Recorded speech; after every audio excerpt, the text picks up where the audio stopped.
भविष्य की दुनिया में धरती की सतह पूरी तरह बर्बाद हो चुकी थी। इंसानों को मजबूरन जमीन के नीचे रहना पड़ता था। हर इंसान को बिना खिड़की वाला एक छोटा सा कमरा दिया जाता था। हर सुबह एक वर्चुअल मुर्गा उन्हें जगाता था। जैसे ही आंख खुलती, दीवार पर लगी विशाल स्क्रीन पर विज्ञापन चलने लगते। अगर कोई विज्ञापन छोड़ना चाहता तो उसे पैसे देने पड़ते। अगर कोई आंख बंद करके आराम करने की कोशिश करता तो सिस्टम तुरंत तेज चेतावनी देकर उसे आंखें खोलने पर मजबूर कर देता। छोटे काले ने 100 रुपए खर्च करके विज्ञापन बंद किया। फिर वह बाथरूम में गया, जहां उसने बिल्कुल नाप कर 3 रुपए का टूथपेस्ट निकाला। लेकिन तभी शीशे पर फिर से रंगीन विज्ञापन दिखाई देने लगे। मजबूर होकर उसने फिर पैसे देकर उन्हें बंद किया। इसके बाद उसने अपना काम वाला हेडसेट पहना और कमरे से बाहर निकल गया। लिफ्ट से वह अपने कार्यस्थल पहुंचा। इस दुनिया में आम इंसानों के पास कमाने का सिर्फ एक ही तरीका था, पूरे दिन एक्सरसाइज साइकिल चलाना। यही बिजली पैदा करती थी और इसी के बदले उन्हें पैसे मिलते थे। ये काम बेहद थकाने वाला और उबाऊ था, लेकिन जिंदा रहने के लिए यही करना पड़ता था।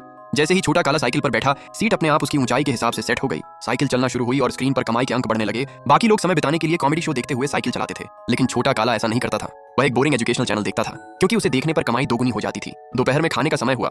उसने एक हरा सेब खरीदा। वह असली नहीं बल्कि लैब में उगाया गया फल था। फिर भी उसका स्वाद अच्छा था। जहां बाकी लोग अपने वर्चुअल अवतार पर पैसे खर्च करते थे, वहीं छोटा काला असली चीजों पर पैसे बचाता था। इसी वजह से उसने धीरे धीरे 15 मिलियन रुपए जमा कर लिए थे। काम के बाद उसका सबसे पसंदीदा शौक एक शूटिंग गेम खेलना था। लेकिन कुछ समय बाद उसके साथ काम करने वाला एक कर्मचारी जंक फूड ज्यादा खाने की वजह से इतना कमजोर हो गया कि वह साइकिल तक नहीं चला पाया। अगले ही दिन उसे डिमोट करके सफाई कर्मचारी बना दिया गया। उसकी जगह एक बेहद खूबसूरत लड़की आई। वह इतनी सुंदर थी कि छोटा काला बार बार चोरी छिपे उसे देखता रहता था। एक दिन छोटा काला वॉशरूम गया, तभी बगल वाले केबिन से बेहद सुरीली आवाज सुनाई दी। वह गाना इतना खूबसूरत था कि वह सुनता ही रह गया। कुछ देर बाद जब दरवाजा खुला तो बाहर वही खूबसूरत लड़की निकली। छोटे काले ने हिम्मत करके उसकी तारीफ करनी चाहिए, लेकिन तभी बीच में फिर एक विज्ञापन आ गया। उसने शर्मिंदा होकर पैसे देकर विज्ञापन बंद किया। लड़की मुस्कुराई और वहां से चली गई। कुछ दिनों बाद लंच ब्रेक में छोटे काले ने उससे दोबारा बात की। उसने उसकी आवाज की दिल से तारीफ की और कहा कि उसे सिंगिंग प्रतियोगिता में हिस्सा लेना चाहिए। लड़की हंस पड़ी।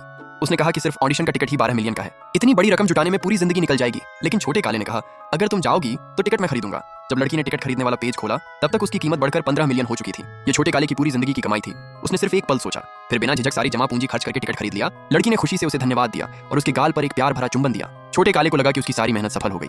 अगले ही दिन वह लड़की को लेकर टैलेंट शो के ऑडिशन में पहुंच गया। लेकिन वहां का नजारा देखकर दोनों हैरान रह गए। हजारों लोग अपनी बारी का इंतजार कर रहे थे। कुछ लोग तो पिछले 2 महीनों से लाइन में खड़े थे। ऐसा लग रहा था कि लड़की को भी बहुत लंबा इंतजार करना पड़ेगा। लेकिन तभी अचानक उसका नाम पुकार लिया गया। डायरेक्टर की नजर उसकी मासूम खूबसूरती पर पड़ चुकी थी। स्टाफ तुरंत उसे बैक स्टेज ले गया। सबसे पहले उसे एक खास ड्रिंक पिलाई गई। कहा गया कि इससे स्टेज पर घबराहट नहीं होगी। इसके बाद उसे सीधे मंच पर भेज दिया गया। सामने 3 बड़े जज बैठे थे और उनके सामने लाखों वर्चुअल दर्शक मौजूद थे। हर वर्चुअल चेहरे के पीछे एक असली इंसान बैठा था।